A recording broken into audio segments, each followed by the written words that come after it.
Yeah, the life continues to be complex over all these many years. And, part of it is when Andre and I separated, or got divorced, we were sad. Both of us were sad. We weren't mad. We weren't angry. We were sad. We were disappointed. We went through couples therapy to figure out how to make sure we ended up on the other side of this marriage in a way that was constructive and still loving, because we still really, it wasn't that we were out of love with each other. We just grew apart. But you were so important, and you were 17 at the time 17 or 18, when we finally said, okay, we are going to get divorced. And I tell the story all the time to my friends who, when we were married, and you said, well, what shall I call you? And I said, well, and we both agreed we didn't want to call me stepmom because of the evil stepmom and all the stories and fairy tales. So you were just going to call me your other mom. And that's how you would introduce me. She's my other mom. And then when Andre and I got divorced, it was like, now what do we call me? And you said, well, I don't want to call you my dad's ex-wife. So I think I'm just going to call you my stepmom. So we had to go back to this. There was just no right name or no right term for it. But we knew all along that if you were too important, and knowing eventually you were going to get married and you had babies and all, that you can't just leave my life. You've been a part of my life for 10, 11, 12 years. So that just wasn't going to happen. And Andre wasn't going to let that happen either. And your mom was still alive at the time, and she was still my friend. Despite her very difficult health issues, she was still my friend. So we just always believed that there's a family of affection. It's not illegal. It's not drawing the papers that say, oh, you're my bonus mom, stepmom, whatever. It's a family of affection. And if you start there, then how can it be different? How could it not be still loving and engaged and celebrating each other's victories and being there for the challenges? It starts with, what do you want to believe in your heart? And then you make your brain come in line with it.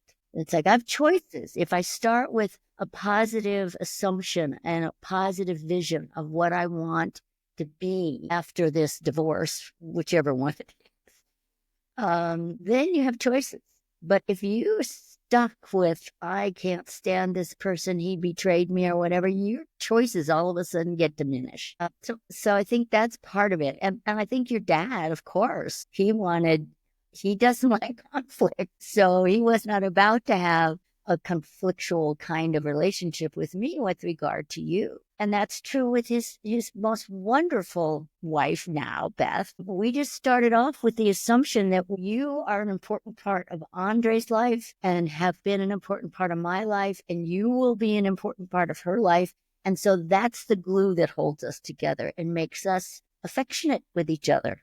I don't know if that makes sense. Oh my God, I love the term family of affection, and I'm going to use that because it's hard to describe the scenario of not just you, but my dad's dynamic with my mother's family. And now he brings his new wife to my mother's family's reunions. And, everybody is just one big family of affection. And I think that one of the strengths of my extended family is they say that even if you divorce the individual, you don't divorce the family. And my ex has a great relationship with all of the people in my extended family.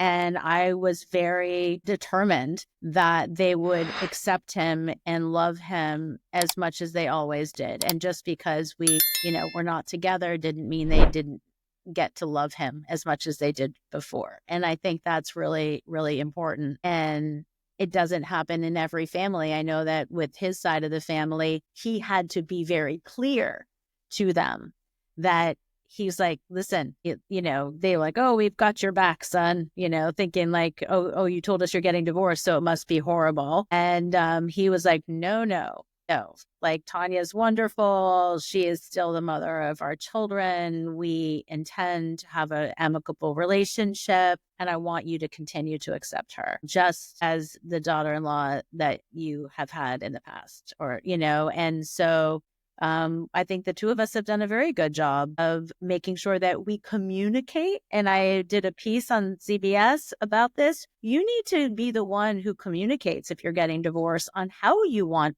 the rest of the family to act and react. You have to set that stage. Don't allow for them to make assumptions and make their own decisions. It's very important that you communicate out to them what you want from them as it relates to the relationship moving forward, because there's a lot of fear that happens in divorce, that especially if you had a good relationship with your ex's family, there's fear that you're going to lose that family. And so it's the job of the person whose family it is to set the stage for what it could be moving forward. But it comes back down to what you had said. What is the story you're telling yourself about the circumstance, and how can you rescript? One of the best parties I think I ever went to was a divorce party. And it was like a wake, except that not a wake of mourning, but a wake of celebration that said, Jerry and I have been together for 15 years. We have decided we are no longer going to stay married. And the 50 of you friends cannot take sides. And we're going to toast to our friendship, and it may continue. And then everybody had a great,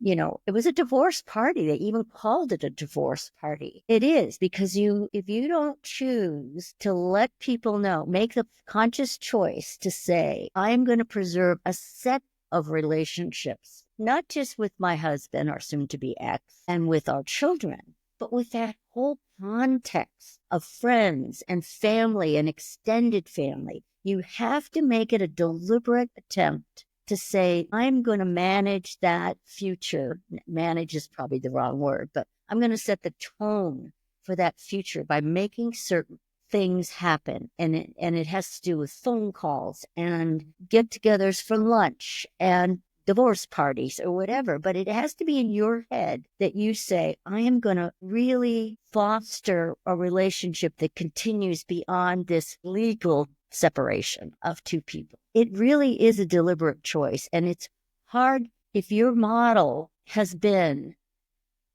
not an amicable divorce, one that's full of animosity and hurt and rage. And then it goes to the next generation. And those kids have divorces that are angry and full of animos. And you have to decide, I'm going to break that cycle. Mm-hmm. And it's interesting. We have grandkids whose parents got divorced and their whole life heard nothing but bad things about their dad.